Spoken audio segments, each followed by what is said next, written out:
All right, Shalom. Before I start, I'm going to give all praises to Yahweh Bahasham, Yahweh Shai Bahasham, Rakah Kodash, to honors to the elders and apostles of Great Millstone. Peace, blessings, and salutations to all elect Akim, Wa'akwath, learning and teaching in truth and sincerity. Another video through the Spirit, your brother Malak from GMS Detroit. All right, I tried to do this video earlier, got some stuff taken out, or the video got copyrighted, so I got to move some clips around. But what I might do, I'm gonna chop this up into a 3-part little series, basically dealing with the oppression that the Israelites experience here in America, and dealing with 3 topics in particular: highway segregation being one, all right, heirs property being the second, then the farmland being the third. All right, in this one we're going to be looking at highway segregation, otherwise known as highway racism, which the so-called white man practices against the Negroes, Latinos, and Native Americans, all right, which we are the true biblical Israelites.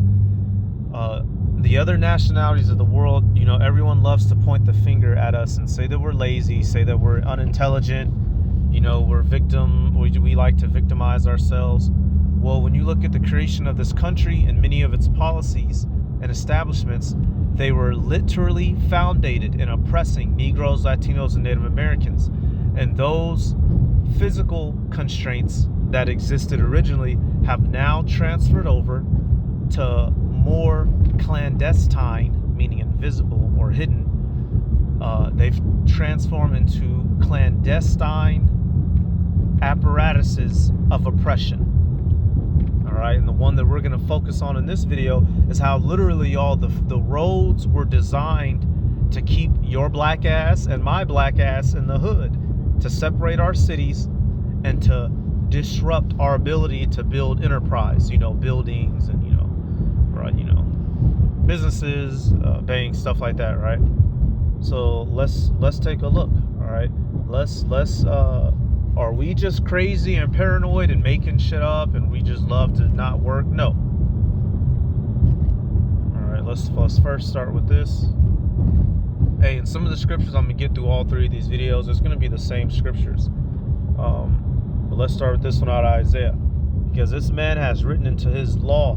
He's created terms and policies and enforcement to oppress us. That is undeniable, and we still feel the resounding effects to this day. Isaiah 10:1, woe unto them that decree unrighteous decrees, and that write grievousness which they have prescribed. Right? Unrighteous decrees, laws that are wicked, that cause evil to a person. It's grievous. It causes pain and suffering.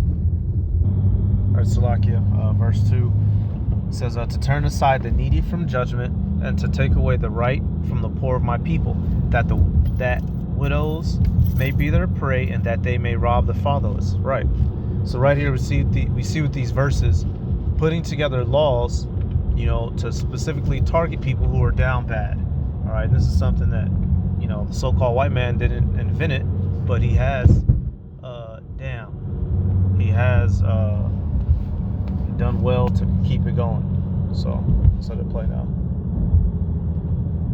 Tell the homies I'm in heaven and they ain't got hoods.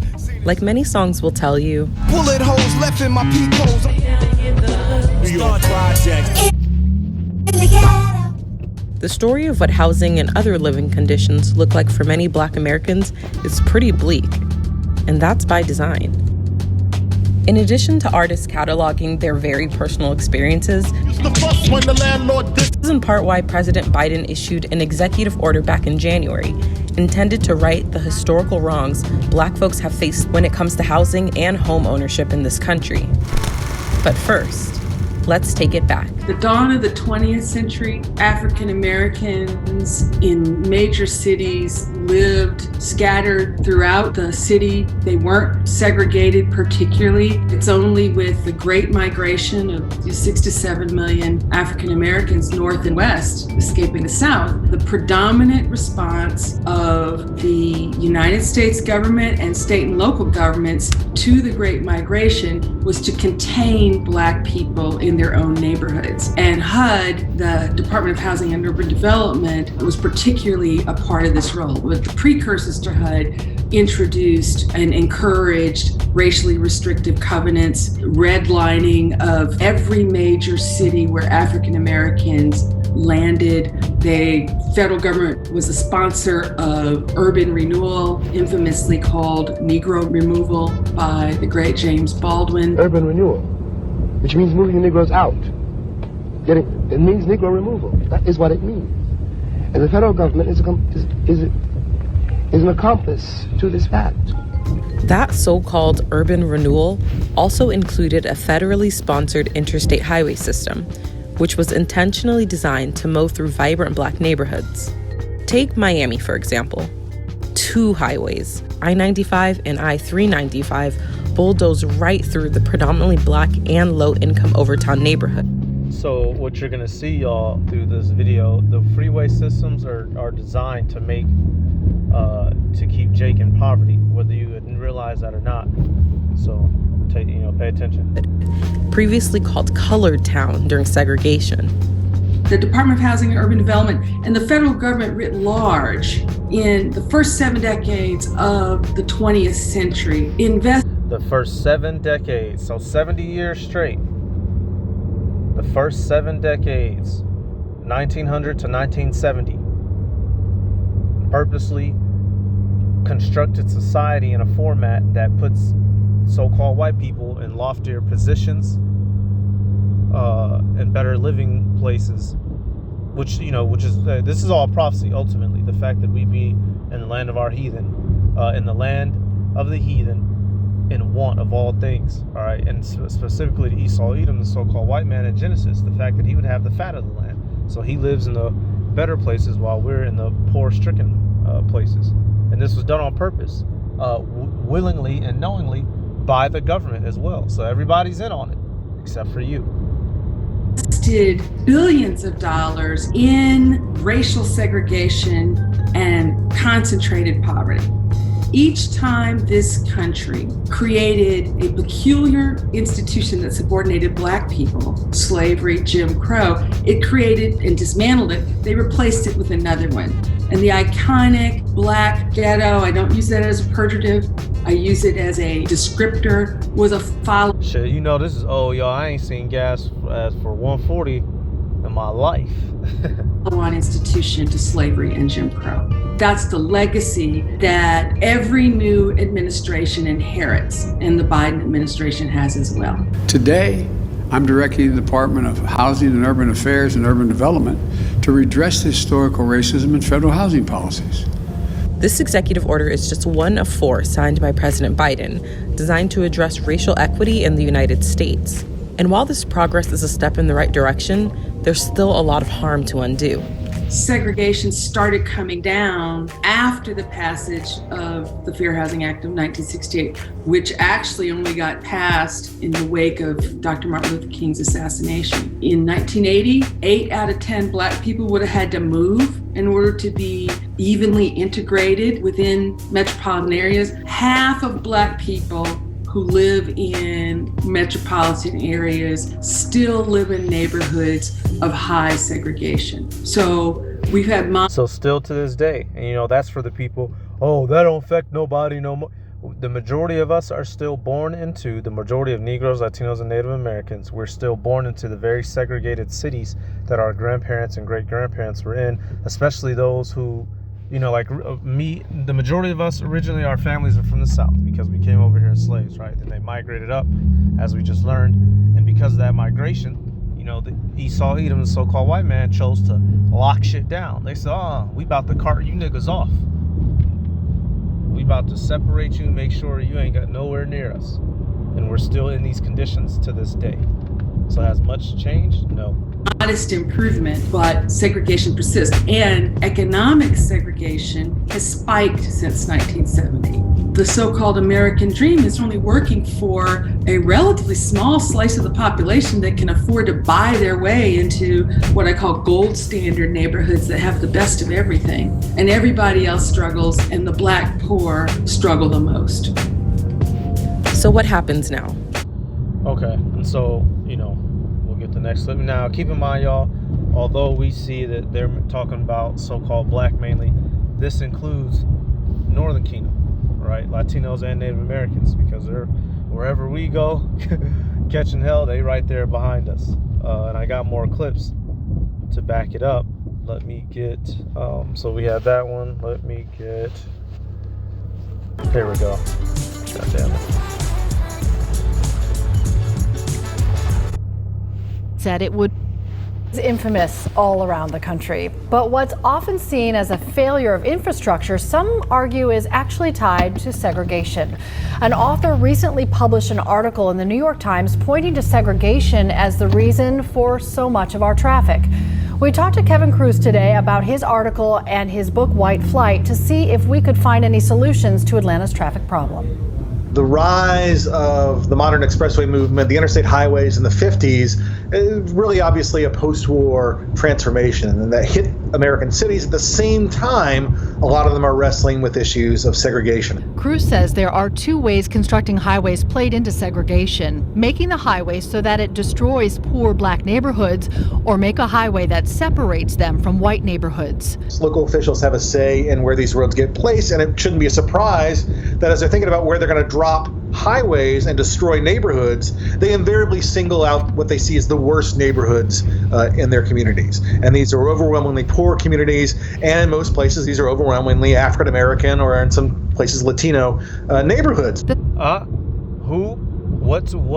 groups of people are affected the most? Negroes, Latinos. Why is that? Because we're the Israelites, and these devils purposely target you. Split is most noticeable along I-20. A report from the Georgia Historical Society says that while deciding the route of I-20, the Atlanta Bureau of Planning said it would be the boundary between white and African American communities. Wow. Out of that Bureau's mouth themselves, they said it will be the boundary between white and African American communities, black and white communities. So, see, this is how it changed. It went from whipping your back and, raping your moms to, legal enforcement now. This is where it changed to. And we're not, y'all dwelling on the past. Well, this past still affects our future. You can't just pick up a freeway and move it, nigga. So quite literally, we're still feeling these effects today. And whenever we speak up about it, we're told to shut up. We're told we're bringing up the past. We're just lazy. No, you devils have made sure you did your best to break us down, and now we're broken. That's why we're waiting on our Lord to redeem us, and when we are redeemed, we're gonna fucking break you back in return, and we're gonna see if you can, just pull yourself up by the bootstraps and all that shit you say to us. All right, Psalm 73. Oh my Lord, hey, it's so hard to just start at one verse. Fuck it, we start in verse 3. Psalm 73 and 3. It says, "For I was envious at the foolish when I saw the prosperity of the wicked." Right, so when you look at these people, they're prospering over us, so it is easy to envy them, which our people do, which is why many of our people sell out, make deals, right, forsake themselves to obtain that life. But we can't do that, because ultimately they're going to have a bad end. All right, verse 4, it says, "For there are no bands in their death, but their strength is firm. They are not in trouble as other men. Neither are they plagued like other men. Therefore pride compasseth them about as a chain. Violence covereth them as a garment. Their eyes stand out with fatness. They have more than heart could wish. They are corrupt and speak wickedly concerning oppression. They speak loftily." All right, in verse 8 is what I mainly wanted. They speak wickedly concerning oppression. They speak loftily. They don't care that they fucking destroyed you, took everything from you, from us, from me. They just tell you to get over it and get back to the fucking plant, nigga. You got your 15-minute break, then you got your 30-minute break. Now do this until you turn 80 and then die. Do us that favor. That's what you're told here. And if you don't do that, then you're an unproductive bastard, and we gonna make sure them boys is always hounding you, trying to keep you locked up. That's essentially what we're told here. That's why we're waiting on our Lord to come free us. We are in a lose-lose situation. Because even when you do good and go the straight route, you break your body down over the course of decades, so that when you finally do retire, you just die. All right. Which is, man, hey, we not looking for no retirement in this truth. Our retirement is Yahweh Bashim Yahushai going up on that chariot, giving a new body. That's the kingdom is our retirement. In the kingdom, we not retiring. We finally get to live. We'll be done subsisting. Look up the meaning of the word subsistence, which means surviving at the lowest level possible. Which is that's the position we're in. Subsistence. Now let me get one of the blessings of Esau. Genesis 27. I'm gonna just start right at it. Verse 39. And Isaac said unto And Isaac his father answered and said unto him, Behold, thy dwelling shall be the fatness of the earth, and the dew of the heaven from above. Right, so this is parabolic speech. He has the fatness and the dew. He has the commodious and the good places of the earth. And also the sword, right? So he kills and destroys, and he has the good places. So this was given in his hand of practice, and we're feeling the effects of this shit to this day. He purposely, the ghetto was by no mistake. The hood was by no mistake. Said it would be the boundary between white and African American communities. With that logic in mind, is how you get the kind of the contorted and weird ways in which the highways in Atlanta and other cities take place. It don't really make sense if you're thinking about, just from a pure traffic facilitation standpoint, we would put them this way. So can it be fixed? Kevin says there have been a lot of innovative ideas about how to fix Atlanta's traffic problem, but there's one resounding answer that comes up time and time again, yet keeps getting shut down. Underground tunnels throughout the city. One guy had jokingly wrote in that he wanted a series of zip lines along the skyscrapers. And the thing that comes up time and time again is just expand MARTA. And it's clearly people inside the city. Just please expand MARTA. But the folks in the suburbs don't want that. Kevin says ever since MARTA popped up in the mid-'60s, people in Atlanta's suburbs have been trying to stay disconnected from downtown Atlanta. In March of the... And so who's saying don't expand MARTA? Them old racist devils, as it's going to go on to say here. So, you wonder why your city's all effed off. That's because these devils want it to be effed off. So you can't get out of it and get no closer to them. This year, voters in Gwinnett County once again struck down a measure that would have funded a $5 billion MARTA expansion. That vote came as census data shows Gwinnett becoming more and more diverse, with African Americans now making up nearly 30% of the population, Hispanics nearly 22%.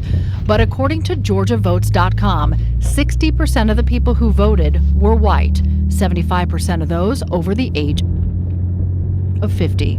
Yep, so that old evil. They said, we remember when you boys was across the tracks. You ain't coming across here. y'all boys, minds ain't right. You'll never live around me, boy. All right, so they back in that spirit, and they so-called took up a vote and made sure.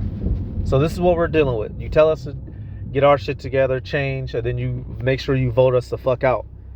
Let me get this. Not this one. Let me get this last one. This Vox.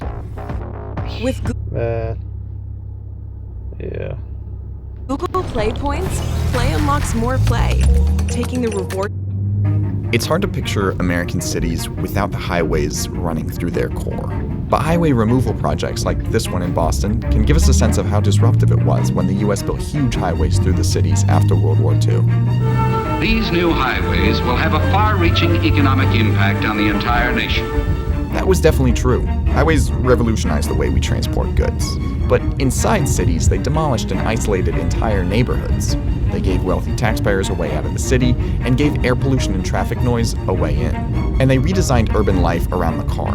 Now 85% of Americans drive to work every day. So why did American cities agree to build highways that were bad for cities? It's a really interesting question, and part of it actually goes all the way back to the 1930s, when a group of auto interests, such as General Motors, AAA, formed something called the National Highway Users Conference. They began lobbying for taxes that would help fund highway construction. General Motors started to design what a new highway system could look like, and they displayed that vision at the 1939 World's Fair with Futurama, an exhibit featuring expressways that not only connected cities but ran right through them. It was a design that allowed for more cars and less congestion. By 1955, the Department of Commerce echoed GM's vision with something called the Yellow Book. It laid out all the routes that interstates would take throughout the country under Eisenhower's Federal Highway Act of 1956, which funded the national highway system. A lot of it's logical. It's, connecting most of the U.S.'s major cities. But the really interesting thing is you also have highways slicing right through the downtowns of many of these cities. Pretty much every major city in the country, New York,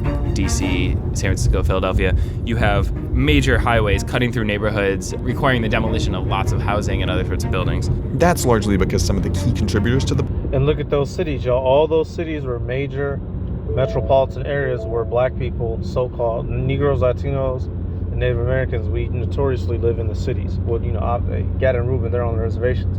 But the majority of Negroes, Latinos, we're not in country land or in rural areas. We're in urban, in the hood, so-called. Were auto industry members, but no urban planners.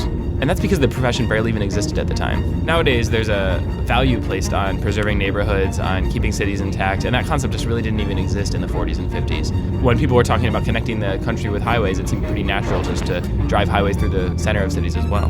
Local municipalities were particularly eager to build highways under this plan because 90% of funding came from the federal government, and the other 10% from states. There's also a darker side to the reason why all these planners wanted to build highways through downtowns and urban neighborhoods. Highways not only paved the way for more and more white people to move into homogeneous suburbs, they also provided cover for targeted demolitions inside the city. During that era, provided cover for targeted demolitions. Insidious, clandestine, covert. This is how these people move.